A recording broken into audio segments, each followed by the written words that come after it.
চারটা সুপারকার একসাথে গর্জে উঠল। মুহূর্তের মধ্যে তার সামনে ছুটে গেল। আধ মিনিটও লাগেনি, ভ্যানটাকে চারদিক থেকে ঘিরে ফেলল। ড্রাইভার কিছু বুঝে ওঠার আগেই সুপারকারগুলো ব্রেক করে সামনে দাঁড়িয়ে গেল। দরজা খুলে বেরিয়ে এলো একদল ধনী বেপরোয়া যুবক। তাদের চলাফেরা দেখেই বোঝা যায় এরা কারোর সামনে মাথা নোয়ায় না। আর এই সব কিছুর কেন্দ্রবিন্দুতে একজন সাধারণ মেয়ে, নাম তার রিয়া। দরিদ্র পরিবারে জন্ম, কিন্তু মেধায় পুরো শহরের টপার। কিন্তু সমস্যা ছিল একটাই, টাকা। তার পরিবার বিশ্ববিদ্যালয়ের খরচ চালাতে পারেনি, তাই সে বাধ্য হয়ে ভর্তি হলো একটা আন্তর্জাতিক কলেজে, যেখানে পড়ে শুধু ধনী বখাটে বাচ্চারা। ওই কলেজ ডিগ্রি পাওয়ার শর্টকাট, ন্যূনতম মার্কসেই ভর্তি। কিন্তু রিয়ার ট্যালেন্ট দেখে কলেজ তার টিউশন ফি মওকুফ করে আর দেয় স্কলারশিপ। অনা কেন, আমি হেঁটে আসি। ও নিশ্চয়ই তোমার প্রাইভেট জেট খারাপ। রিয়া তখনই বুঝে গেল এই ধনী লোকদের সাথে মানিয়ে নেওয়া সহজ না। এক মাসের মধ্যে সে সবার চরিত্র বুঝে ফেলল। আর তখনই এলো সুযোগ। অর্ণব একজন ধনী পরিবারের ছেলে, খারাপ রেজাল্টের কারণে তার বাবার কাছে অপদস্থ হতে চলেছে।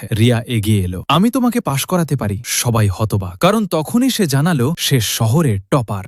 সে বলল, মাত্র কয়েকদিনে আমি তোমাকে সব সাবজেক্টে পাশ করাবো। Deal final. প্রতিদিন 1 ঘন্টা, মাসে নির্দিষ্ট দিন, আর মোটা টাকা। রিয়া তাকে পড়ায়, কিন্তু অন্যদের মতো না। সে উস্কানি দেয়, ইগোতে আঘাত করে, জেদ জাগিয়ে তোলে। তুমি বোকা না অলস? মাসিক পরীক্ষার ফল বের হলো, অর্ণব সব বিষয়ই পাশ। পুরো ক্লাস হতবাক। এবার সবাই রিয়ার কাছে পড়তে চায়। 500 টাকা থেকে সরাসরি $1000 অফার। কেউ কেউ তো নিলামের মতো দাম বাড়াচ্ছে। কিন্তু একজন চুপচাপ তাকিয়েছিল, নাম তার তৃষা। ক্লাস শেষে তৃষা আর তার দল রিয়াকে ঘিরে ফেললো। তুমি কি জানো অর্ণব আমার কে? আমরা ছোটবেলার বন্ধু, এমনকি বিয়ের কথাও ঠিক। সে ভাবে এবার বুঝি বিপদ। কিন্তু তৃষা বলল, তুমি ওকে পাশ করিয়ে আমাকে বিপদে ফেলেছে, কারণ এখন অর্ণব ভালো করেছে আর তৃষা ফেল। পরিবার তাকে অপমান করছে। তৃষা বলল, তুমিই আমাকে পড়াবে, গোপন রাখবে, আর আমি তোমাকে একটা ভিলা কিনে দেব। আমি উপরে থাকবো, তুমি নিচে। পাশ না করলে টাকা দিয়ে পিষে ফেলবো। স্কুল থেকে বের হওয়ার পর রিয়া একটু স্বস্তি পায়, ভাবছিল সব ঠিক হচ্ছে। ঠিক তখনই তার বাবা হাজির। সে ইতিমধ্যে টাকা নিয়ে ফেলেছে রিয়াকে এক বুড়ো লোকের সাথে বিয়ে দেওয়ার জন্য।